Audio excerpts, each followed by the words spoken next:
일부 업의 씨앗이 업장을 만든다. 왜 어떤 사람은 늘 평온하고 어떤 사람은 반복해서 불행을 겪을까요?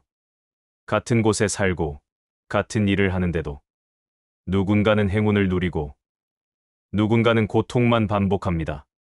그 이유, 부처님은 단 하나로 설명하셨습니다. 그것은 바로 업 때문이다. 부처님께서 어느 날 제자들과 함께 길을 가시다가 한 마을에 들르셨습니다.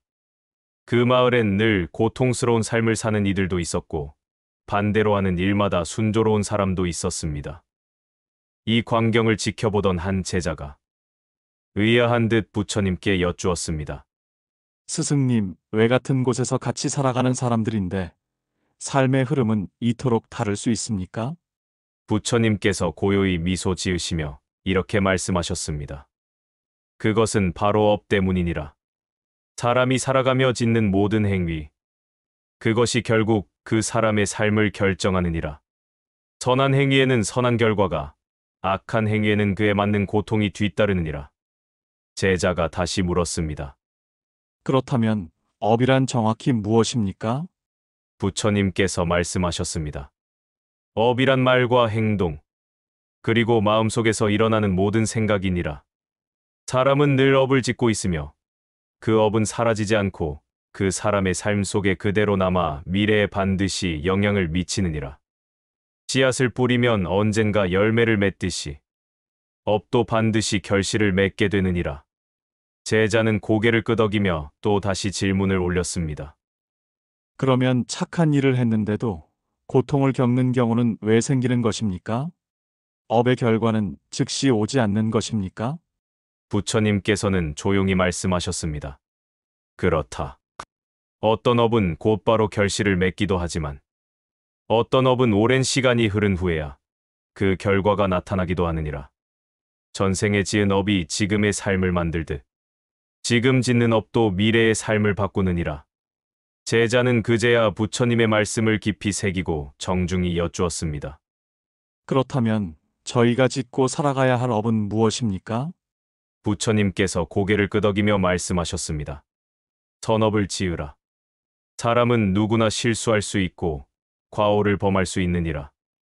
그러나 잘못을 깨닫고 올바르게 살아가려 노력한다면 그 업은 변화할 수 있느니라. 착한 말을 하고 선한 행동을 하며 맑은 마음을 가지려 한다면 너의 삶은 점점 더 나아질 것이니라. 제자는 고개를 숙이며 다짐했습니다.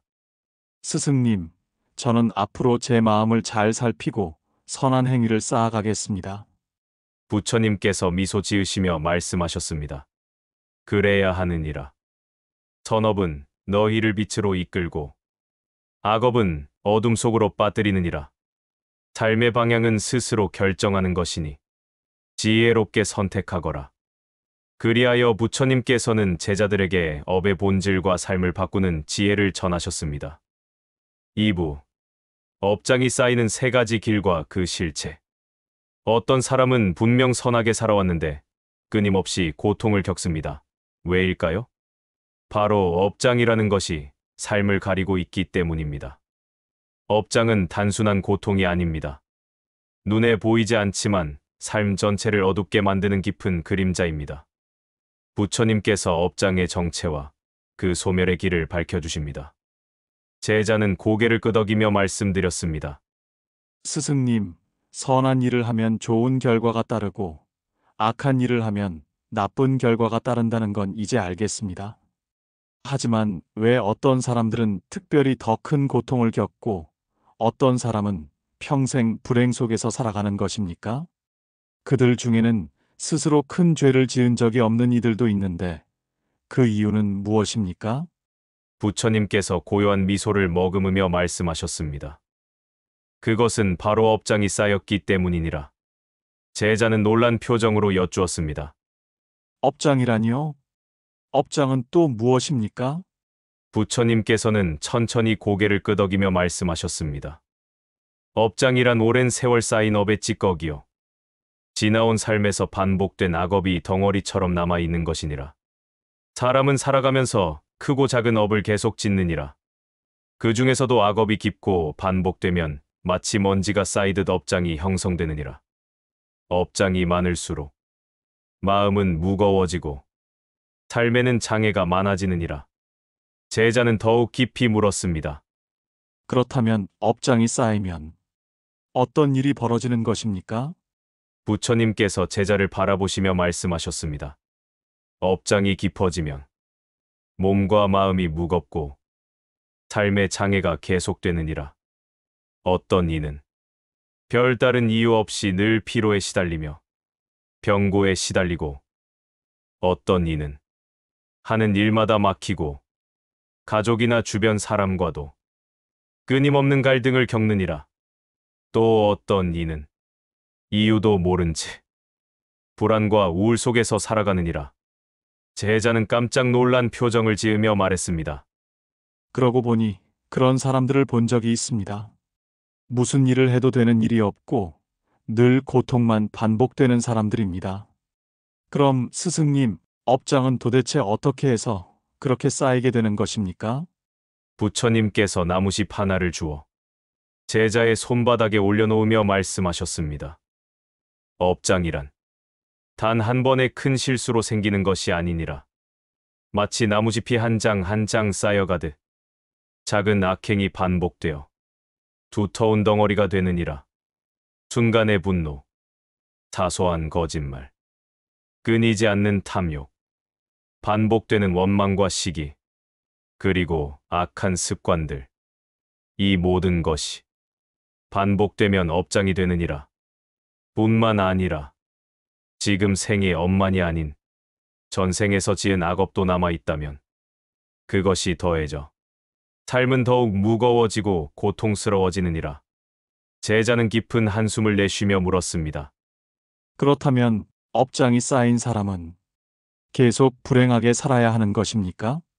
그 업장을 없앨 방법은 정말 없는 것입니까? 부처님께서 부드럽게 웃으며 말씀하셨습니다. 그렇지 않느니라.